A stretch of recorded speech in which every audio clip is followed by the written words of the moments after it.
Well, hello, and time for another fleet update. Yes, another fleet update, because what's happened is I forgot to do the autumn fleet update. I was only supposed to be doing them once every 3 months. How difficult can it be to do a video every 3 months? Apparently, more difficult than you'd expect. So today is the 24th of December. That's right, Christmas Eve. And the biggest thing to report around here has to be not so much the cars, but the actual yard and how it's suddenly cleared up of all of the junk. Not just the junk, but the trees and the side of the hill there. This situation has been a long time coming, and these Lego bricks here weigh 1.5 tons each. See, there's quite a bit of weight there. On the plus side, the yard does look exceedingly tidy now. On the not so plus side, it's going to be full of containers in the new year. And I may well come back to that subject in a little while. First of all, why has it taken so long? Well, kind of forgotten. Originally I started doing these videos every 3 months instead because not a lot was happening. And then suddenly a lot was happening, and then I forgot to do one and loads of things have happened. I mean, really.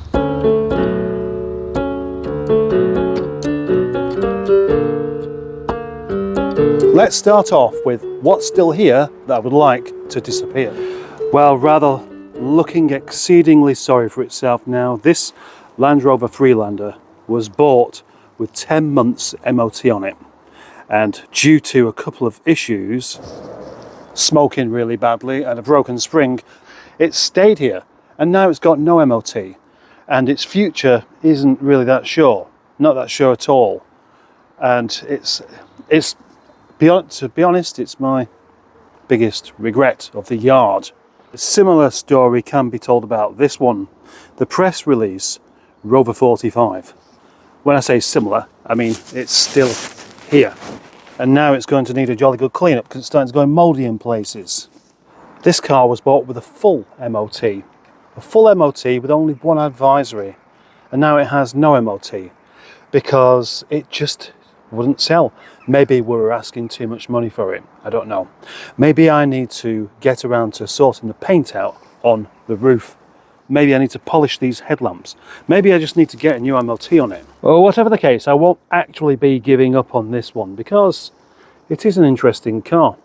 So I think my plan is going to be, once we get into the spring and we've got a bit of warmer weather, I shall tackle that roof and the bonnet. I shall respray the roof and the bonnet, giving it a much better fighting chance of finding a lovely new home rather than just being sat in the yard looking all lonely.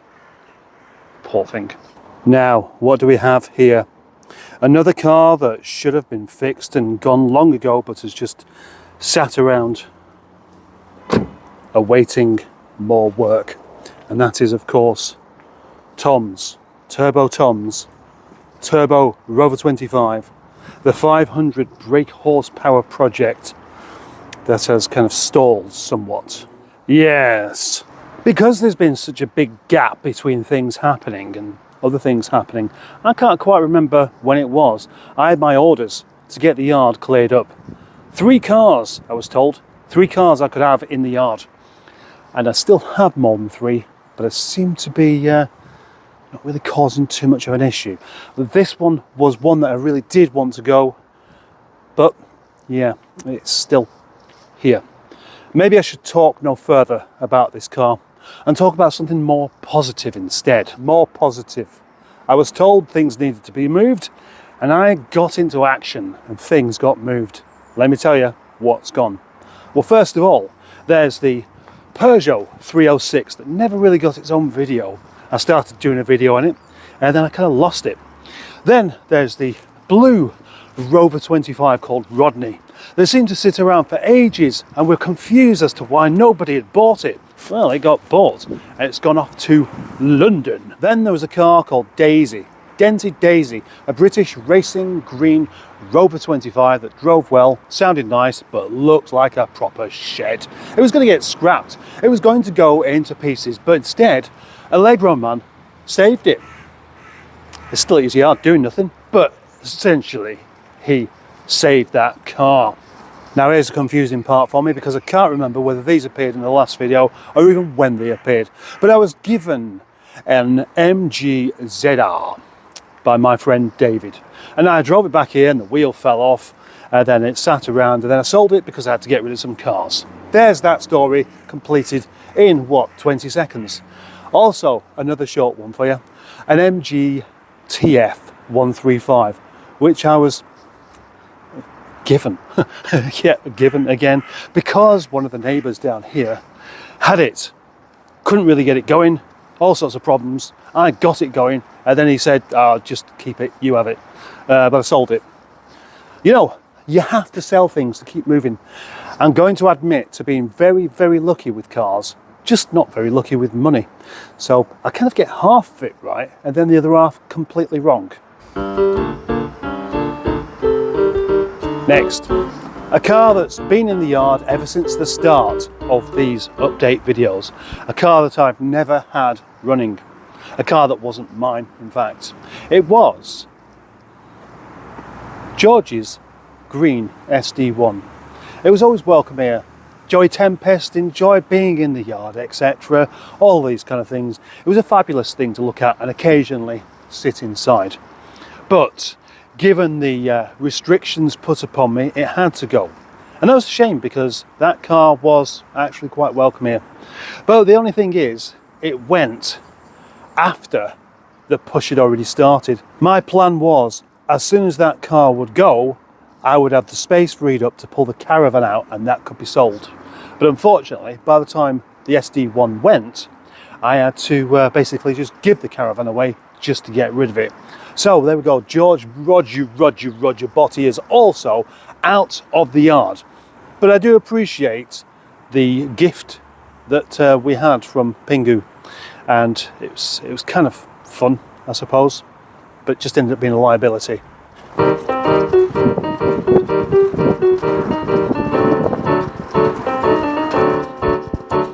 I'm sure you'll agree that that covers rather efficiently and quickly all of the stuff that's gone out of the yard, except that there's still some more. However, I'll come back to that afterwards. Instead, let's have a little update in the lockup. Well, as you can see, we have some lights. My little Christmas attempt to stop being such a curmudgeon is working.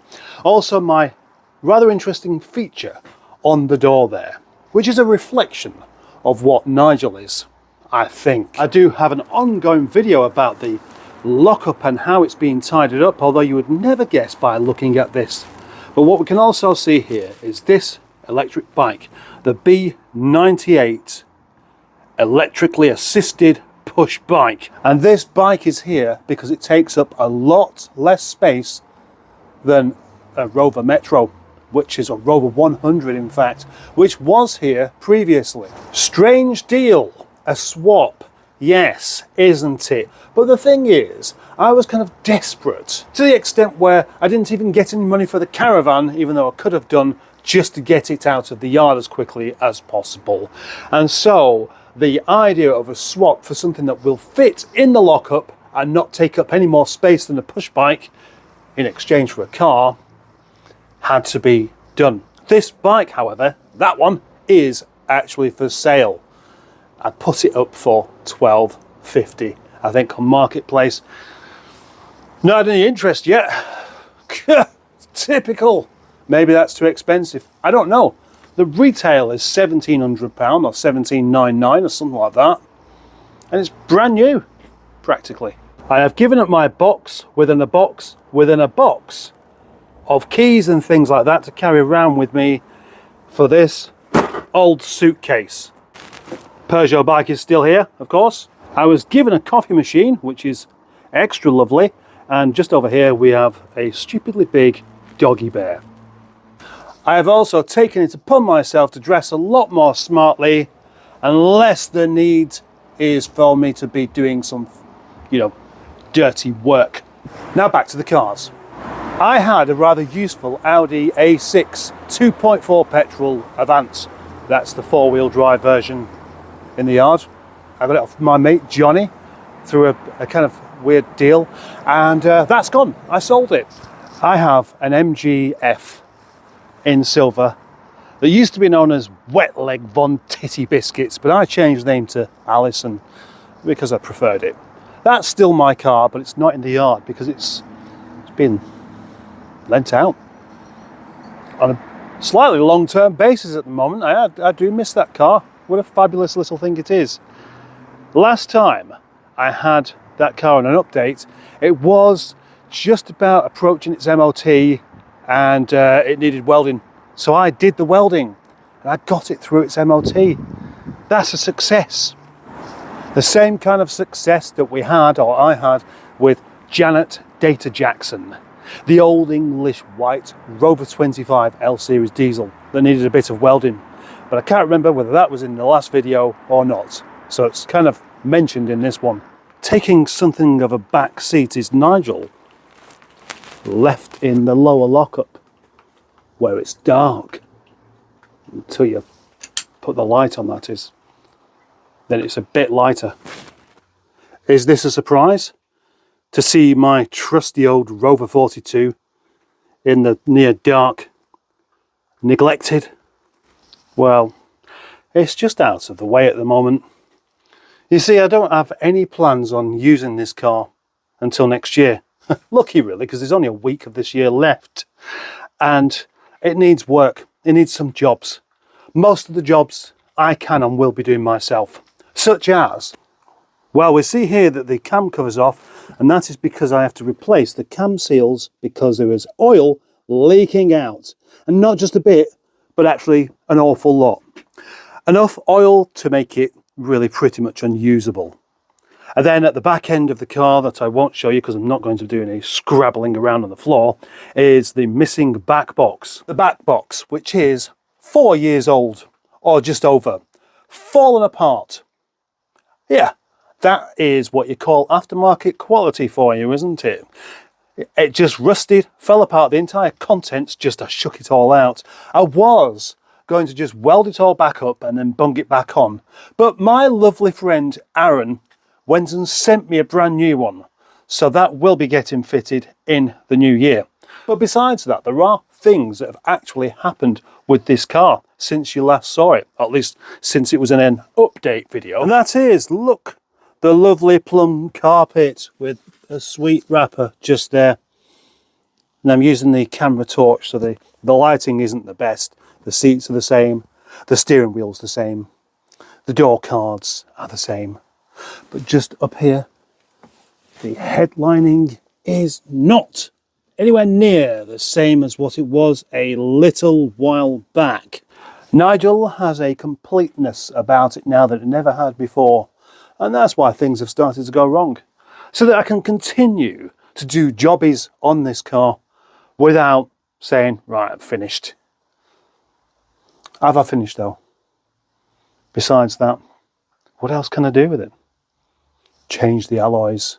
You know what I would really like on this car? A set of Cosmos alloys. And there is a good possibility that that could happen. But that's down to a rather elaborate and interesting deal somewhere in the near future. Maybe.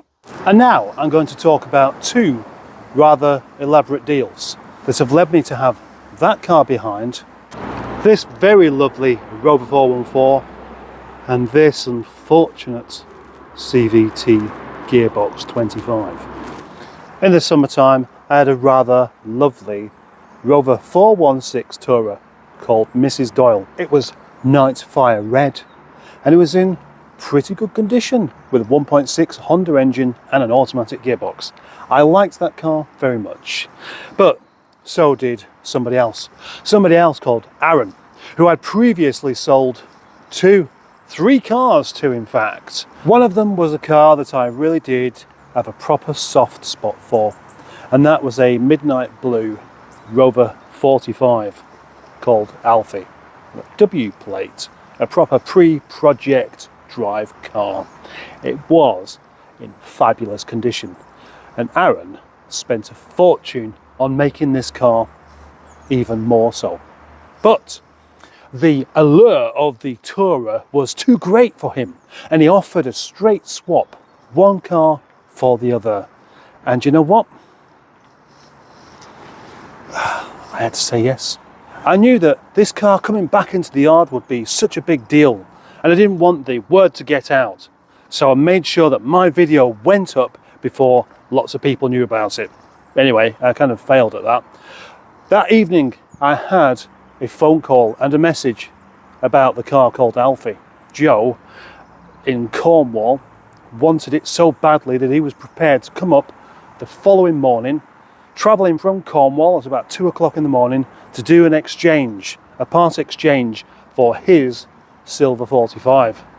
What a rush all that lot was. I didn't really get a chance to drive the car. I took Alfie for a quick spin out on the roads there, and that was it. It was left here overnight, and within 24 hours that wonderful Rover 45 in midnight blue went from Glasgow in Scotland to Bude in Cornwall. But I did get another car out of it, and that car was actually in just as nice a condition, just not as desirable. Yeah, Wilma. Here's a new addition to the yard. Kenneth, the Rover 75 diesel tourer. Kenneth is a fabulous mixture of good and bad. It desperately needs a carpet because that is utterly ruined. It could do with a headlining because that is very, very saggy.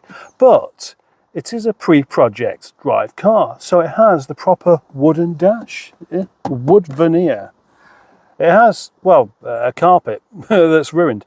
It has the Webasto heater under the bonnet. Not that that's really going to be used. It has a tow bar, and it also has a lovely big dog-friendly boot. However, it's not been in use recently for two reasons. The first is that it's not running quite as it should do. It's a very, very smoky car, and now I know why. In a recent visit, the brothers Bath came over with Fred the Shed and Toph on a laptop, and we discovered, or they discovered rather, that one of the injectors, injector number 1, is faulty. So that means that the other 3 are trying to compensate, and so it will never run as well as it should do until that is sorted out. But the other reason is that actually I've got another diesel estate car, and I'll come to that in a bit. Unfortunately neglected. Nefarious Neville. I say unfortunate because I really should have got around to doing something with this. When I first acquired this car, it didn't work. It now does work. The rear door didn't open. It now does. It's also still full of junk. Another New Year job. For its MOT, it needs a rear caliper. But no worries. Rear calipers are few and far between with these. But it is very, very sticky, and it's not going to just suddenly free itself up. However, looks like I have one from another car, which is going to meet a rather unfortunate end. And now, time for the most exciting and elaborate and unusual part of this update. Very nice. To explain this part of the story, I might need to have another walk up and down, because it could take quite a bit of explanation. In the previous update video, I had a car called Harry Seacombe. That was a Rover 620 in Night Fire Red, L Reg, 31 years old. It was another one of these cars that I thought, I'd love to keep this one. Oh yes, this car's a keeper. I have to keep this car. But in the usual fashion, when I say that kind of thing, somebody goes and makes me an offer that I can't refuse. And what happened was there was a chap over in Bradford or somewhere like that offered me a Perso. A Perso? Yes, a Perso. A Perso 407 SW. A car that I know I like because I did a test drive in one the previous year. He sent me the pictures, give me the details, and I thought, well actually yeah, because this car was a big, safe, French, quirky car with a 2.2 litre diesel engine. It had a tow bar, It had ox blood leather seats. It had everything you could possibly want from a car, provided you like big gaping face Peugeots like this. And I do. So the deal was done. And I didn't have that long before Boaty came up with this suggestion. What if I swap this? I'd like to have that car now. Yeah, you would do, because it's my car and I want to keep it. That was my stance on this. I hadn't put it up for sale. I hadn't any plans to sell it or anything. But then he came up with an offer that I couldn't quite refuse, and that was to swap this one car for 3 of his. I made a video of this particular deal, but never released it. So I think I'm going to release that as well. Now, Boaty had this issue with having too many cars, too much stress, too many sets of tax to pay, all this kind of malarkey. And so, for this one Peugeot, he swapped his ZT 190 that was just about to run out of MOT, and his Land Rover Freelander TD4 that was just about to run out of MOT, and the one I was rather curiously the most excited about, this Rover 25 CVT. It's a 1.6, it has alloy wheels, it has leather seats inside. It's always been a really nice car, and Boaty said he would never get rid of it. This, 2 months MOT. Unfortunately, the gearbox decided to give up on it pretty much the moment I got it back here. So now it's knackered. And I'm sad to say that I'm going to offer it out for parts, because without a gearbox and without an MOT and unfortunately bodywork that's not that good, this car's not really worthwhile saving, I don't think. And there we go. That's the unfortunate part of this particular deal. Because then we have a part of the deal that's actually quite good. The ZT 190 took it for its MOT and it passed. And the ZT 190 is a reasonably sought after car. So much so that my friend Aaron, who I've done some deals with, of course, and already mentioned even in this video, made me an offer. And that offer was this car here in exchange. Now it might look like he's getting a much better deal out of this, but this is a truly lovely little motor and has the best door shut sound I've ever heard on a Rover. Listen. It's a proper Rover. Only 57,000 miles from its 1.4 K-Series engine, and it is the loveliest sounding K-Series engine I've ever heard, and I've heard a lot of them. It's proper smooth, it's proper torquey, it just is excellent. It's a brilliant little car. And not only that, Aaron has spent quite a lot of money fixing all the things that may have needed fixing, and then replacing the things that didn't necessarily need replacing just yet, but did it anyway. So we have a set of alloys that have been refurbished. You can't tell because they're all a bit dirty in the moment. A set of alloys that have all been refurbished and a matching set of tyres on there as well. Yeah, alloys, brand new tyres, and he hasn't even got a bill for that bit. But I've got receipts for £900 on all of the other things he's had done to it, including rear trailing arms, servicing, new old stock headlamps. There is the engine, and this car is an absolute joy to drive. Now, we don't talk actual figures on these videos, but not only did he give me the car, but he gave me a bit of money on top, which was just the right amount for me to get by that particular month. Every month is a struggle, and every month I need a deal a bit like that one. And curiously, that car might be getting traded for something else as well soon. But I'm not going to tell you what it is, just in case it doesn't happen. That means that this car is much less of a liability than what it would have been otherwise. The deal means that I've lost one Rover that I would really have liked to have kept, and ended up with another one that I would like to keep just as much.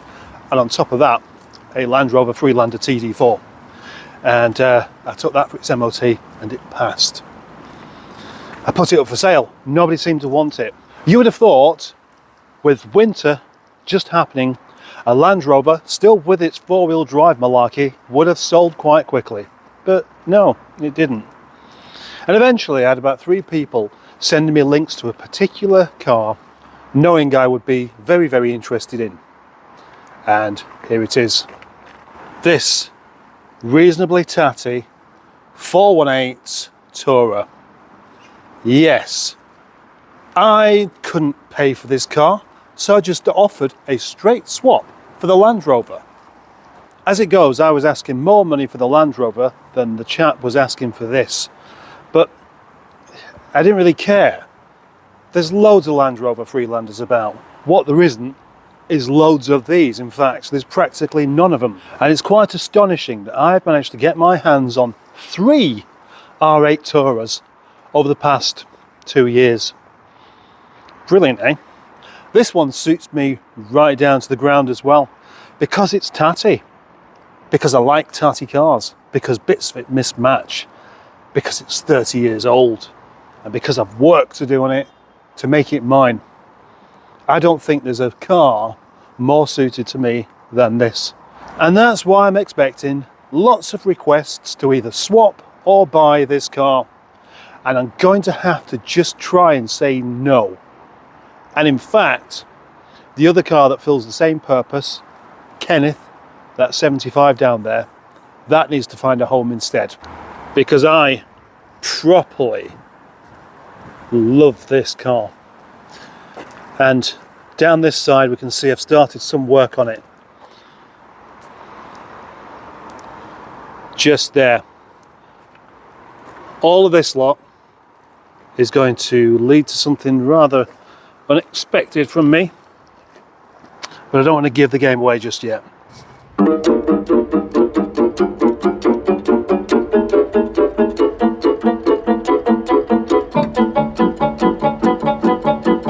And we finish with a in-car shot. I would now like to wish everybody a happy Christmas, because you are watching this on Christmas Eve. Are you? Can I get it edited in time? Well, maybe.